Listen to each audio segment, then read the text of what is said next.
फट गया है ऊपर से कहीं कुछ फट गया।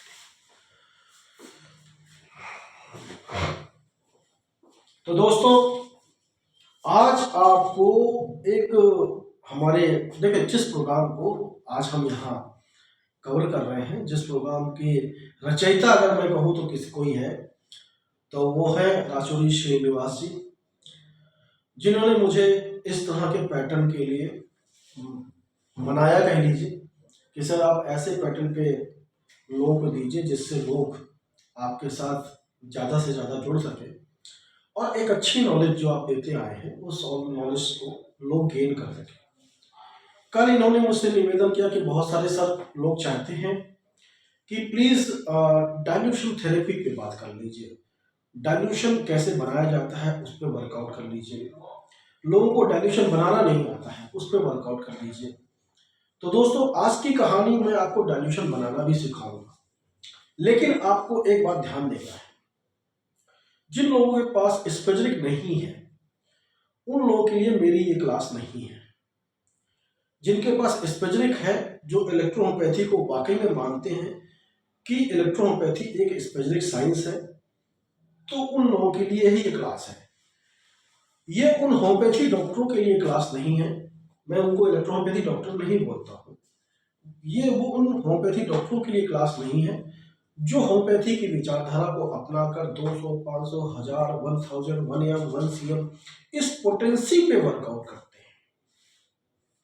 ठीक है, ये क्लास उनके लिए नहीं है और मैं ऐसे लोगों का विरोध भी करता हूं। तो अगर आप उस तरह के विचारधारा को मानने वाले लोग हैं तो हमारी क्लास में आपका स्वागत नहीं है,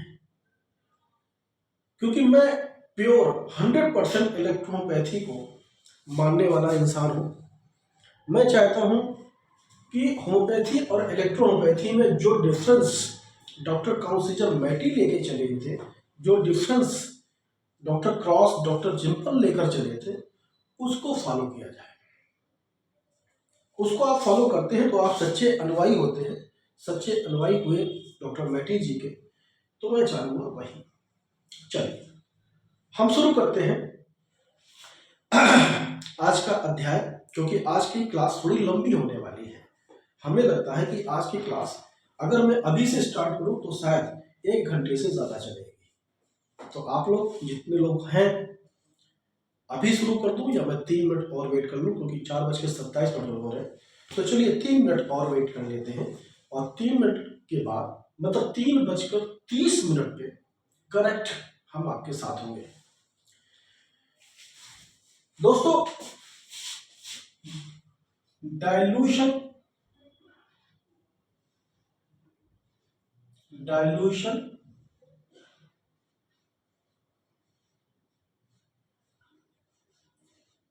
making process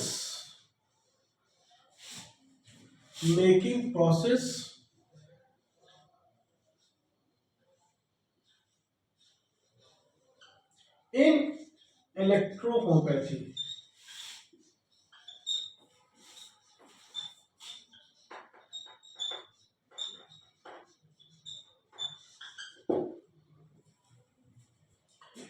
Dilution making process in electrohomeopathy. हमने कई लोगों का नाम सुना मैटी इलेक्ट्रोहोम्योपैथी में। एक का नाम सुना मैटी जी, एक का नाम सुना क्रॉस, एक का नाम सुना डॉक्टर एनएल सिन्हा, ठीक, एक का नाम सुना फादर मुलर। तो इलेक्ट्रोपैथी में आपने कई लोगों का नाम सुना और कई लोगों के मेडिसिन बनाने के प्रोसेस को जाना, सुना ही होगा। हम यहां पे केवल दो लोगों की बात करेंगे, एक जिसको आज भी साइंटिफिक नहीं माना जाता और एक जिसको 100% साइंटिफिक माना जाता है। यहां तक कि डॉक्टर मैटी जी की ग्लास थेरेपी को भी आज तक, क्योंकि उसका कोई साइंस का कोई उस पे वो वर्कआउट नहीं हुआ। डॉक्टर मैटी जी की आज इलेक्ट्रोपैथी को अनरिकग्नाइज पैथी माना जाता है, इसलिए आज भी उनकी ग्लास थेरेपी को अनसाइंटिफिक माना जाता है। उसको भी आज तक साइंटिफिक नहीं माना जाता है, डॉक्टर मैटी ग्लास थेरेपी को।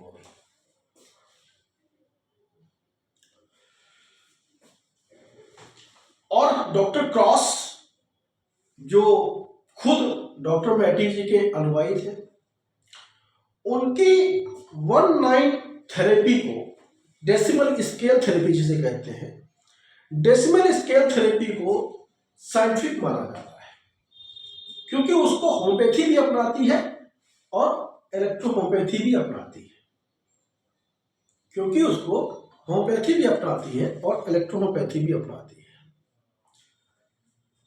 ठीक है, तो समझ सकते हैं आज हम आपको दो विचारों पे लेके चलेंगे, दो तरह के डाइल्यूशन बनाने की थ्योरी को समझाएंगे। क्लियर? दो तरह की थ्योरी पे समझाएंगे।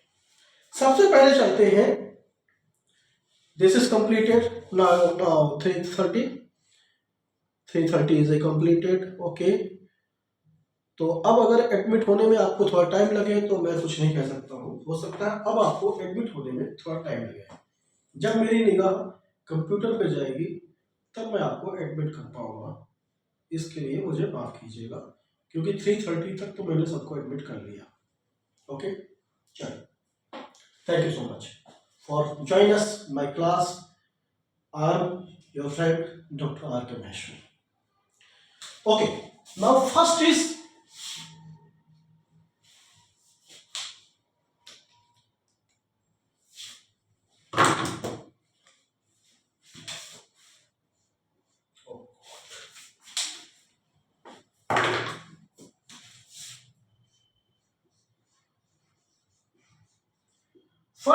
मैटी ग्लास थेरेपी।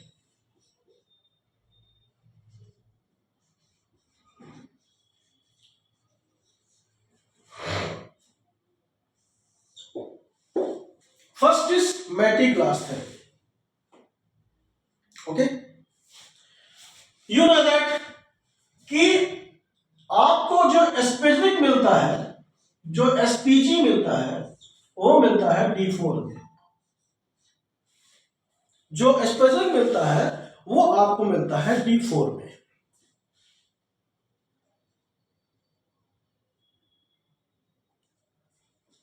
ओके, अब हम क्या करते हैं, आमतौर पे जो लोग स्पेसिफिक चला रहे हैं, कृपया करके अपने वीडियो को बंद कर दें, अपने वीडियो को बंद कर दें।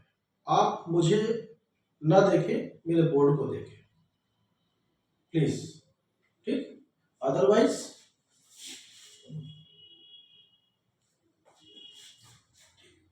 D4 आमतौर पे स्पेसिफिक इंडिया में D4 फॉर्म में मिलता है।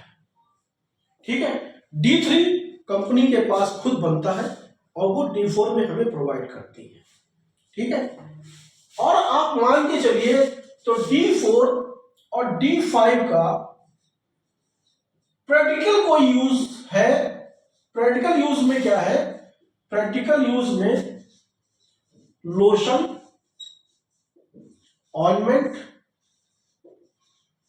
ऑयल, कंप्रेस, ये यूज है practical use. D4 and D5 का प्रैक्टिकल यूज है lotion, ointment, oil, compress. D6 से ओरल यूज है।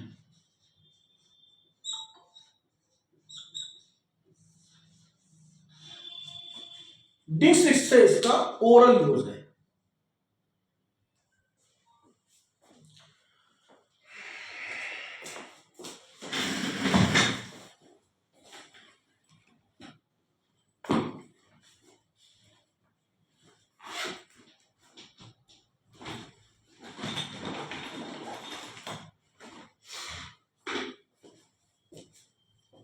ठीक है, तो अब उसको मैं डिफाइन कैसे करता हूं? डिफाइन करूंगा, आप कहेंगे सर मैं कैसे मानूं कि आपकी बात सच है? आप कह सकते हैं कि सर आप कैसे मालूम कि आपकी बात सच है? तो ये सब चीजें मैं आपको बाद में बताऊंगा, पहले इसको मिटा देते हैं।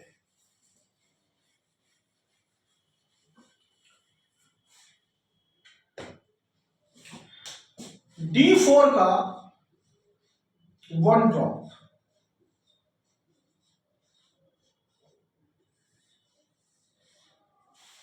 D4 का 1 ड्रॉप प्लस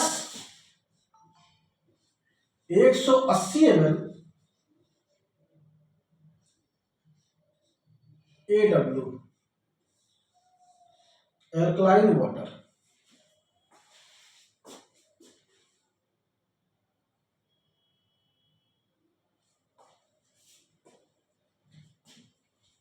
मिक्स कर देते हैं तो क्या बन जाता है? अकॉर्डिंग टू मैटी जी ये क्या बन जाएगा? ये बन जाएगा आपका D5। ये क्या बन जाएगा? D5। इसमें किसी स्ट्रोक की जरूरत नहीं है, इसमें किसी भी तरह की स्ट्रोक की जरूरत नहीं है। ठीक, अब इसको देते कहते हैं, इस पानी को देते कैसे हैं? 1 चम्मच सुबह, 1 चम्मच दोपहर, 1 चम्मच रात, सुबह दोपहर रात, 1 TSF।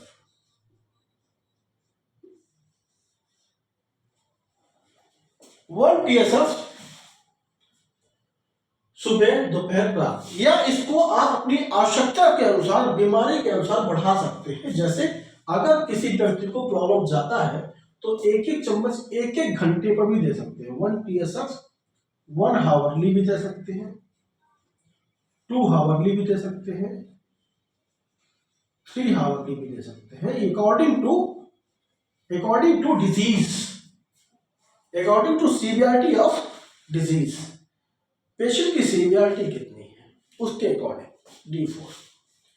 अब D4 से आपका बन गया D5। D5 को आपने क्या लिया? अब यहां पे D5 लेते हैं आप 5 ml। कितना? 5 ml। और इसको मिक्स करते हैं 180 ml AW में। मैं AW इसलिए बोल रहा हूं क्योंकि डिस्टिल वाटर से अच्छा होता है एल्कलाइन वाटर। अब क्या बन गया? D5 से D6 बन गया।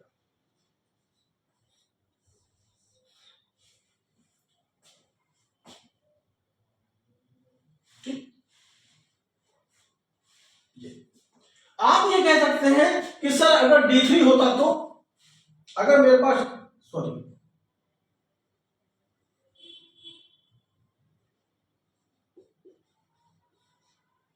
5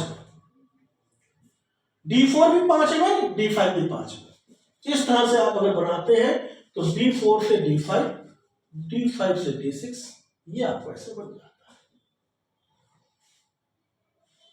ठीक, ये उस समय की बात थी जब मैटी जी इस्तेमाल करते थे D3। अच्छा, D3 उनके पास हुआ करता था, ऐसा नहीं है कि आज D3 हमको नहीं मिल पाता है, लेकिन मैटी जी के पास तो D3 था।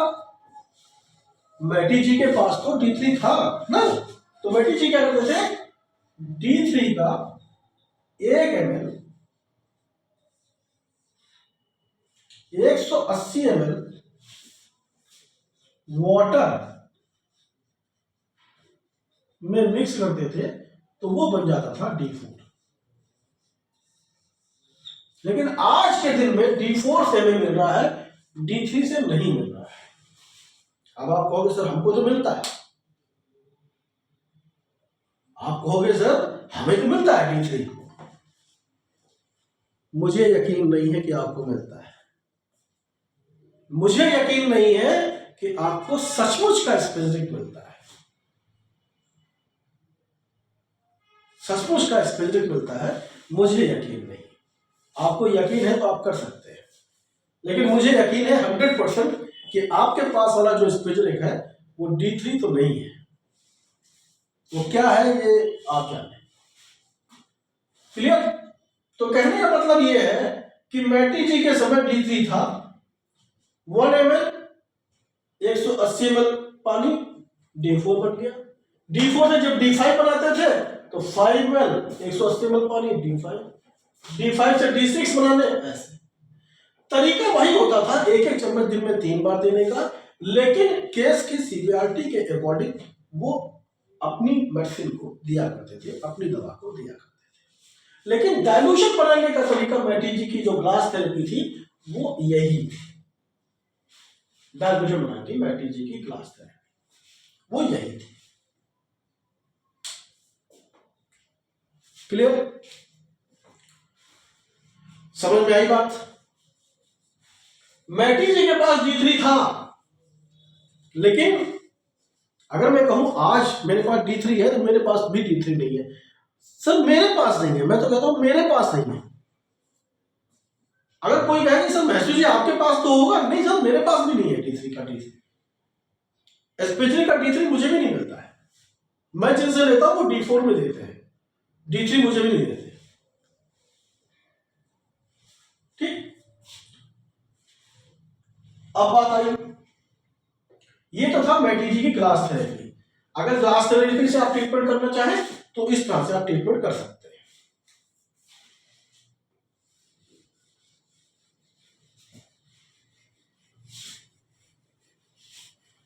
रिजल्ट इसमें भी अच्छा मिलता है, बट आज तक इसको साइंटिफिक नहीं माना गया है। हाँ, जिस दिन इलेक्ट्रोपैथी रिकॉग्नाइज हो जाएगी उस दिन इसको भी साइंटिफिक माना जाएगा, ऐसा मुझे लगता है।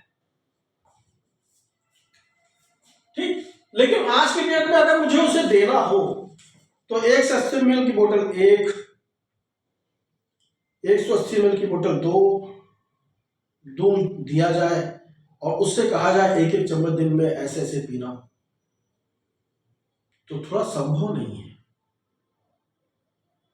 थोड़ा पॉसिबल नहीं है। इसलिए मैं दवाइयां तो मैटी जी की इस्तेमाल होती है, लेकिन टेक्निक जो है वो मैं पर्सनली डॉक्टर क्रॉस की इस्तेमाल करता हूं।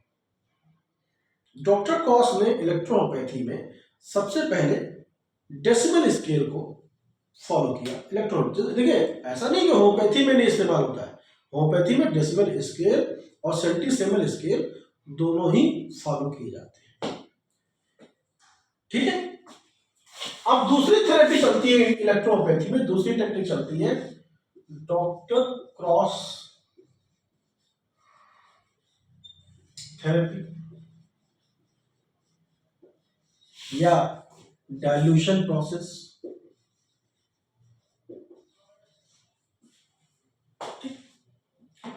डॉक्टर क्रॉस जब आए तो इन्होंने जो है डेसिमल स्केल को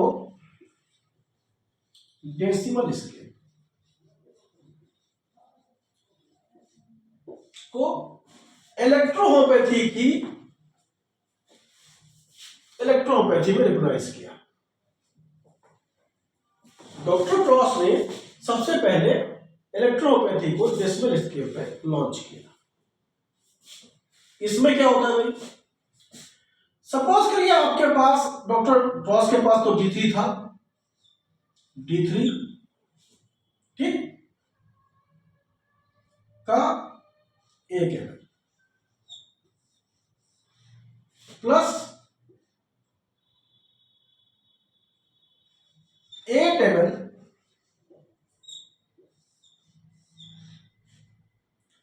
डिस्टिल वाटर। आज की डेट में मैं एक्वा मिलाता, आज की डेट में हम मिलाते क्या है, एल्कलाइन वाटर, दवा की एफिशिएंसी को बढ़ाने के लिए, अच्छा करने के लिए, और प्लस 1 ml एल्कोहल, आरएस इसे बोलते हैं। तो देखा जाए 1 ml 8 ml 1 ml टोटल हो गया 10 ml।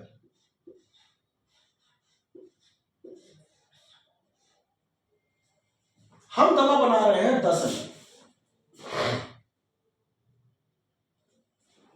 ठीक, अब अगर एक चीज बताइए कि 10 ml को 10 स्ट्रोक 10 इंटू 10 बराबर कितना हो गया 100। हम 10 टाइम स्ट्रोक देते हैं, 10 टाइम्स 10 गुना ज्यादा बार उसको स्ट्रोक देते हैं। अच्छा, स्ट्रोक देने का तरीका क्या होता है? स्ट्रोक देने का तरीका होता है 45 डिग्री। 45 डिग्री पर आपका स्ट्रोक अगर दिया जा रहा है तो वो एक सही तरीका है 45 डिग्री। एक्वा में जब हम दवा बनाते हैं, जब हम इसको एक्वा में दवा बना रहे हैं तो ये कहलाएगा डाइल्यूशन। ये क्या कहलाएगा? डाइल्यूशन। ये पोटेंसी नहीं कहलाएगा।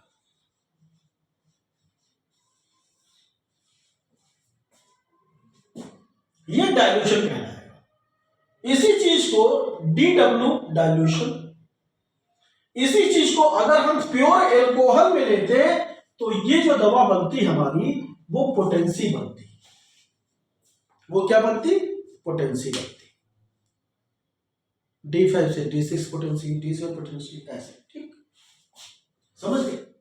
तो D3 से हमें अगर D5 बनाना है, वैसे इतनी कम मात्रा में मैं नहीं बनाता हूं, मैं कितनी मात्रा में बनाता हूं वो बता रहा हूं। मैं इसको लेता हूं 10 ml।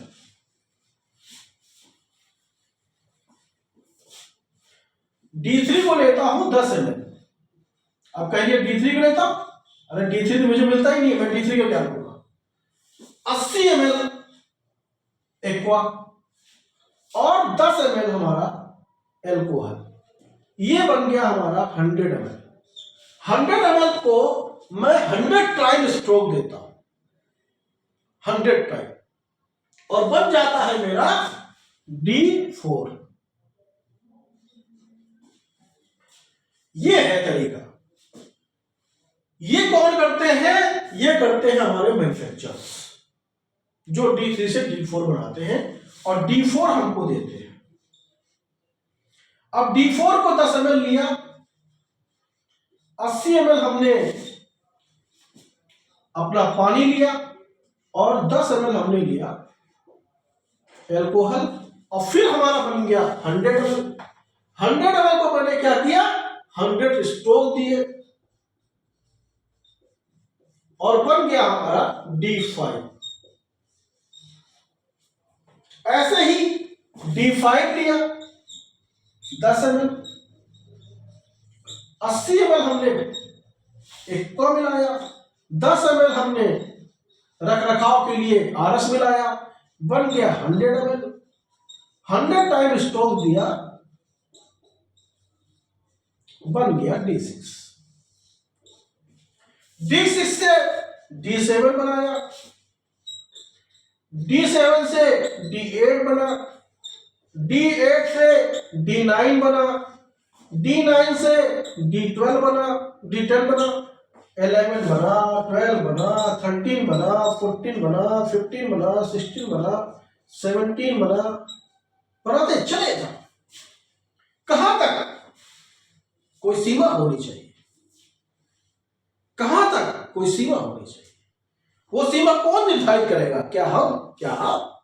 नहीं, वो सीमा निर्धारित करेगा साइंस। वो सीमा निर्धारित करता है साइंस, हम और आप नहीं करते। तो वो सीमा क्या है? साइंटिफिक वैल्यू पर जब ये देखा गया कि इसमें जो है दवाइयों के जो मॉलिक्यूल्स हैं वो कहां तक पाए जाते हैं, मतलब मेडिसिनल मॉलिक्यूल्स, मेडिसिनल मॉलिक्यूल्स किस डाइल्यूशन तक पाए जाते हैं, तो पूरा जब साइंटिफिक रिसर्च हुआ तो उसने देखा D24 तक पाए जाते हैं, D24 तक पाए जाते हैं। इसलिए हमारा जो डाइल्यूशन होता है डेसिबल स्केल पर वो D4 से स्टार्ट होता है और D24 पर खत्म हो जाता है। और इसको भी हमने जब आपको बताया था कि इसको कैसे तैयार करेंगे कि हम किस बीमारी में कौन सा डाइल्यूशन दें। इसको भी हम कैसे पता लगाएं कि हम अपने मरीजों को किस बीमारी में कौन सा डाइल्यूशन दें। तो उसके लिए मैंने आपको बताया था, ये तो दोनों हो गई क्रॉस थेरेपी और तो थेरेपी, दो ही थेरेपी का हमने आप जिक्र करेंगे और दो ही थेरेपी मान्य है। तब हमने बताया था कि बीमारी को एक चक्रव्यूह में आप बांटो। बीमारी 4 प्रकार की होती है। एक एक्यूट होती है, एक सब एक्यूट होता है, एक क्रॉनिक होता है, एक डिजनरेटिव होता है। एक्यूट मतलब 1 महीने से लेकर 3 महीने तक की बीमारी, या इसको आप थोड़ा सा और बड़ा कर लीजिए, 1 महीने से 6 महीने तक की बीमारी। ठीक, यूज कीजिए ओनली D6।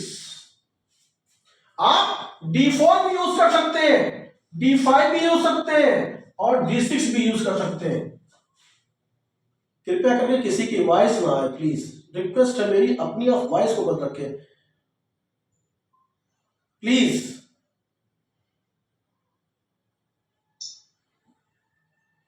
आप अपने, क्या फायदा फिर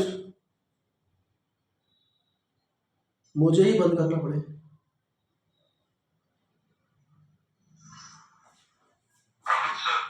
बंद कीजिए भाई प्लीज, फिर मजा नहीं आता। फिर क्या है, आपकी आवाज सुन के फिर मेरा रिदम टूट जाता है, उस रिदम के टूट जाने से आपका ही नुकसान है।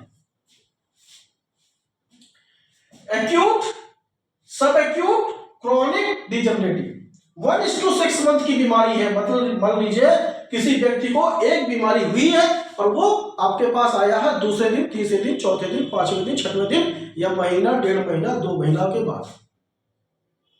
वो बीमारी कब से ढो रहा है, कब से वो बीमारी लेके चल रहा है, उसको नेफ्राइटिस है, किडनी में स्वेलिंग है, तो 2 महीने बाद, 3 महीने बाद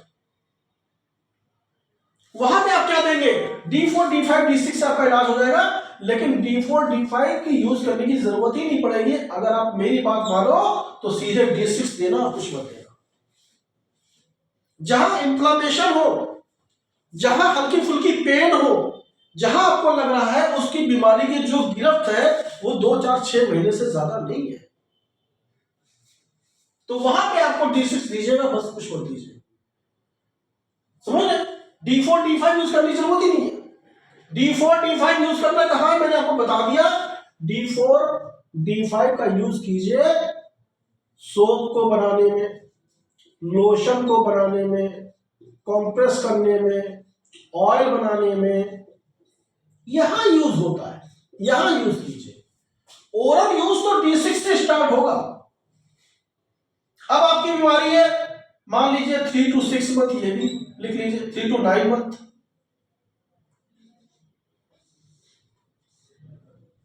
तो यहां पे आपका आएगा D8, D10। केस क्रॉनिक हो गया है, आपको पता चल गया भाई 1 साल से 3 साल का केस है, ये बहुत पुराना केस है, बीमारी धोता हुआ पेशेंट चला रहा है। D20, D12 आपको लग रहा है कि बीमारी अब डिजनरेटिव कंडीशन में चली गई है, मतलब टिश्यू डैमेज हो रहा है, ऑर्गन डैमेज हो रहा है, सेल डैमेज हो रही है, पेशेंट को कैंसर हो गया है। यहां पे D24 और साथ में रिपेयरिंग के लिए सीधे D4।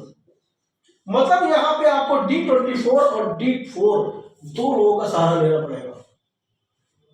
रिवर्स हो रही है आपका, ये रिवर्स का बताएंगे जब डिजनरेटिव की पूरी कहानी बताएंगे तो एकदम रिवर्स बताएंगे कि कब हमारी बीमारी रिवर्स होती है। तो D24 का भी सहारा लेना पड़ेगा, D4 का भी सहारा लेना पड़ेगा, दोनों ही मेडिसिन एक साथ। ठीक है, इस तरह से जब आप समझ जाएंगे कि इलेक्ट्रोपैथी को पहले तो समझना सीखे, समझिए, इतना जब आप समझेंगे तब आपको सही ढंग के पता चलेगा। क्लियर? डाइल्यूशन कैसे बनाएं, किस बीमारी में हम कौन सी दवा दें, पूरी कहानी देखिए आपको हमने समझा दी। अगर आपने सही ढंग से एजुकेशन ली है, सही ढंग से आपने पढ़ा है, तो आप खुद प्रोटोकॉल बना ले जाएंगे, दुनिया से प्रोटोकॉल पूछने की जरूरत नहीं पड़ेगी। सर थोड़ा कंफ्यूजन है सर, बताइए। लास्ट क्लास में आप बोले थे डीजनरेटिव D12 क्रॉनिक D24 बोले थे, करेक्ट है ना सर?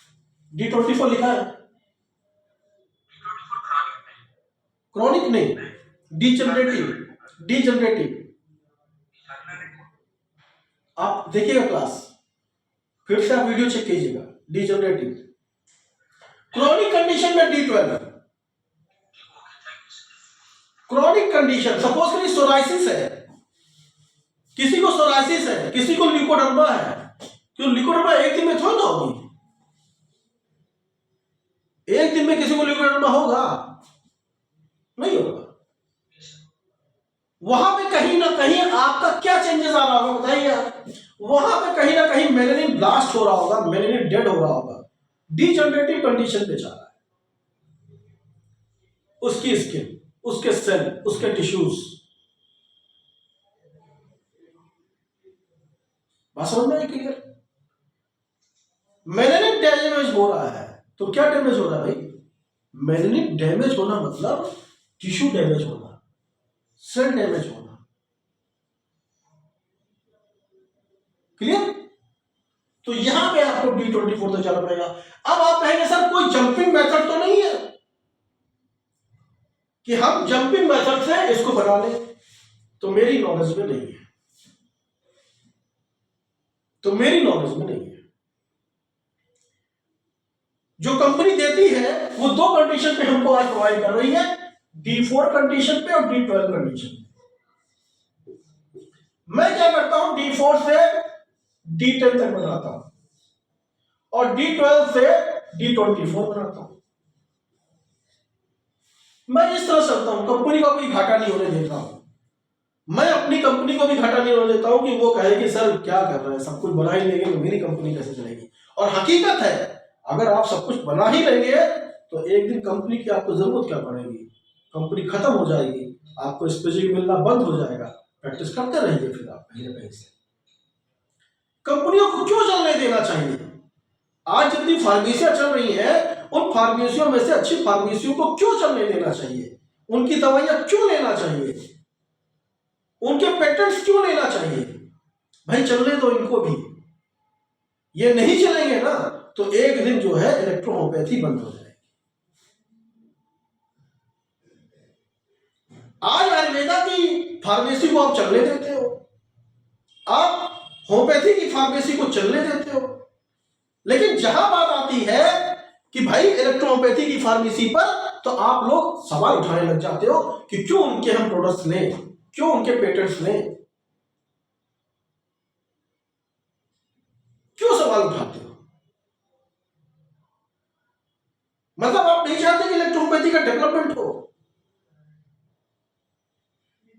एक चीज याद रखिएगा, जिस पैथी का विकास नहीं होगा, जिसकी दवाइयां, मैन्युफैक्चरिंग, ये सब प्लांट, फार्मेसी, ये सब नहीं होगी, वो पैथी कभी रिकॉग्नाइज नहीं हो सकती,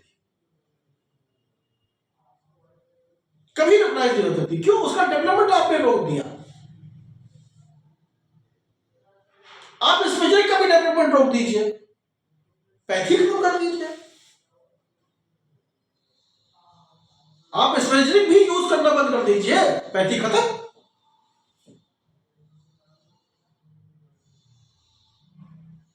बात समझ आई? क्यों जरूरी है? आप एक चीज समझिए, आप इलेक्ट्रोपैथी में स्तंभ को मत गिराइए। जो इलेक्ट्रोपैथी में कल स्तंभ बनेंगे, उन स्तंभों को मत गिराइए। आप कहेंगे मैं सर्वज्ञाता हूं। अरे भाई, कोई डॉक्टर सर्वज्ञाता हो सकता है, वो कैंसर स्पेशलिस्ट भी हो, बोन स्पेशलिस्ट भी हो, स्किन स्पेशलिस्ट भी हो, पार्किंसन भी ठीक करता हो, किडनी डायलिसिस भी ठीक करता हो, तो क्या वो सब कुछ किया हुआ? परम ज्ञानी श्री श्री 108। इस तरह की विचारधारा को लेके आप मत चले। मेरे तो दिन हो गए, मैंने 50 मार लिया, ठीक।